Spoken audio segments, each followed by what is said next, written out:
राधे राधे। कैसे हैं आप लोग? ईश्वर कृपा से आप सब अच्छे होंगे। ईश्वर सब पे कृपा बनाए रखे, सबका कल्याण करे। आज हम बताने जा रहे हैं कार्तिक मास में जो कहानी है, जो सास बहू की कहानी सुनी जाती है, उसके बारे में हम आपको बता रहे हैं। और एक सास, एक औरत थी, उसकी बहू थी। जो सास थी उसकी बहू थी, और बहू बहुत ही सीधी थी, बहुत ही अच्छी थी। और सास कार्तिक स्नान किया करती थी और बहू भी कार्तिक स्नान किया करती थी। सास प्रतिदिन गंगा जी स्नान करने जाया करती थी और डेली नहाने जाती थी, लेकिन बहू को नहीं ले जाती थी। बहू हमेशा घर में ही नहाया करती थी और उसके अभी मन होता था कि गंगा जी में स्नान करने जाए, लेकिन सास उसको नहीं ले जाती थी। वो कहती थी तुम घर में ही स्नान करो, घर में काम करो, और हम गंगा स्नान करने के लिए जा रहे हैं। तो सास डेली जाए और डेली आए। अपना सुबह 4 बजे उठ के चली जाती थी, नहा धो के अपना आ जाती थी, पूजा पाठ करती थी। और बहू अपना घर में ही नहा धो कर, जैसे गांव में पहले कटौती होती थी ना, काठ की जो बनाई जाती थी, उसमें पानी भर के उसमें गंगा जल डाल के स्नान किया करती थी और उसी में गंगा जी का स्मरण करके वो स्नान कर लेती थी। तो ऐसे काफ़ी दिन बीत गए। आखिरी में जब कार्तिक ख़त्म होने को आया तो सास गंगा स्नान करने के लिए गई थी, क्योंकि जब पहले ज़माने में नथनी वगैरह डेली पहनी जाती थी, तो वो नथनी पहनती थी। तो सास गंगा स्नान करने के लिए गई थी और स्नान कर रही थी तो उसकी नथनी गंगा जी में गिर गई सास की।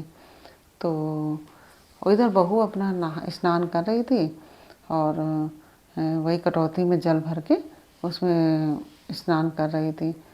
तो उसमें अचानक उसमें से नथनी निकल आई। तो नथनी निकल आई तो उसने देखा ये तो हमारी सास की नथनी है। कोई बात नहीं, उसने अपना रख ली संभाल के और पूजा पाठ इत्यादि में लग गई। और जब उसकी सास गंगा स्नान करके आई तो उसने बताया कि बहुत दुखी थी, बहुत दुखी मन से बैठी हुई थी सास। तो बहू अपनी सास के पास गई उसको जलपान वगैरह देने के लिए।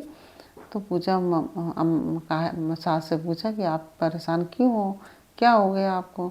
तो उसने बताया कि गंगा जी में हमारी नथनी गिर गई है, इसलिए हम बहुत दुखी हैं। और क्योंकि नुकसान हो गया था और सोना खोना अच्छा भी नहीं होता है। तो ये हमारी नथनी गिर गई और मिली नहीं है, पता नहीं कहाँ, तब गंगा जी में अंदर चली गई। तो उसने वो जो नथनी जो उसको कटौती में मिली थी, तो वो अपने नथनी ला के सास को दी कि ये लीजिए, ये आपकी नथनी है। तो उसने सास ने पूछा ये तुम्हारे पास कैसे आई?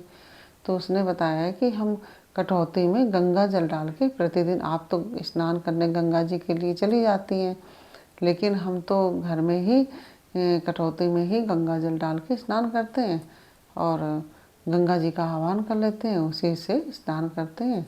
और आज हम स्नान कर रहे थे तो ये नथनी हमको उसमें मिली। तो उसकी सास को बड़ा अचंभा हुआ कि अरे ये कैसे हो गया। तो फिर उसको सास को समझ में आया कि देखो, सच्चे मन से आप घर में भी गंगा आप स्नान इत्यादि करेंगे और सच्चे मन से जो पूजा पाठ करेंगे उसका एक अलग ही फल प्राप्त होता है। और उसकी सास प्रतिदिन गंगा नहाने जाती थी, लेकिन गंगा जी में उसकी नथनी गिर गई। लेकिन ये बहू जो थी घर में प्रतिदिन गंगा जी का आह्वान करके घर में ही कटौती में ही स्नान करती थी, तो गंगा जी स्वयं वहाँ आ जाती थी। तो उसने तो सास उससे बोली कि भाई माँ कि जब मन चंगा तो कटौती में गंगा। यदि हमारा मन शुद्ध है, हमारा मन पवित्र है, तो हम कटौती में भी गंगा जी को ला मतलब आ जाएंगी, गंगा जी अवतरित हो जाएंगी। तो इसीलिए कहा जाता है कि जब मन चंगा कटौती में गंगा। इस तरह से यह एक कहावत बन गई।